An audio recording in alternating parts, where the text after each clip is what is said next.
கர்நாடக பகுதியில் உள்ள காவிரி வன சரகத்திற்கு உட்பட்ட பகுதியில் சில தினங்களுக்கு முன்பு 3 தமிழர்களை கர்நாடகா வனத்துறையினர் என்கவுண்டரில் சுட்டுக் கொன்றதாக கூறப்படுகின்றது.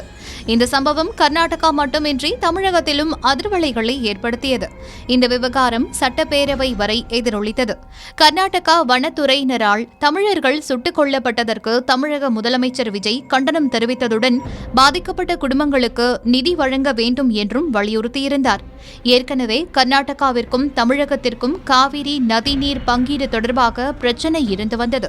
இந்நிலையில் கர்நாடகா சம்பவத்திற்கு தமிழ்நாடு அரசு கண்டனம் தெரிவித்ததற்கு அம்மாநில முதல்வர் டி.கே. சிவக்குமார், உங்கள் வேலையை நீங்கள் பாருங்கள், எங்கள் வேலையை நாங்கள் பார்த்துக் கொள்கிறோம், கர்நாடகா விவகாரங்களில் தமிழ்நாடு அரசு தலையிடுவதை நிறுத்திக் கொள்ள வேண்டும் என்று கடும் எதிர்ப்பு தெரிவித்திருந்தார். இந்நிலையில் கர்நாடக வனம் மற்றும் சுற்றுச்சூழல் துறை அமைச்சர் ராமலிங்க ரெட்டி அவர்களது வேலையை பார்க்க வேண்டும், அவர்கள் ஏன் நமது விவகாரங்களில் தலையிட வேண்டும்? தேர்தலின் போது பிரச்சாரத்திற்காக விஜய் சென்றிருந்த போது எத்தனை பேர் உயிரிழந்தார்கள்? கிட்டத்தட்ட 41 பேர் உயிரிழந்தனர். இது கர்நாடகா விவகாரம். உயிரிழந்தவர்கள் எந்த மொழியை பேசுகிறார்கள், எந்த மதத்தை பின்பற்றுகிறார்கள் என்பது முக்கியம் இல்லை. அவர்கள் எப்படிப்பட்டவர்களாக இருந்தாலும் அவர்கள் கன்னடர்கள். அவர்கள் கடந்த பல தசாப்தங்களாக கர்நாடகாவில்தான் வசித்து வருகின்றனர். இந்த விவகாரம் தொடர்பாக விசாரணை நடைபெற்று வருகிறது.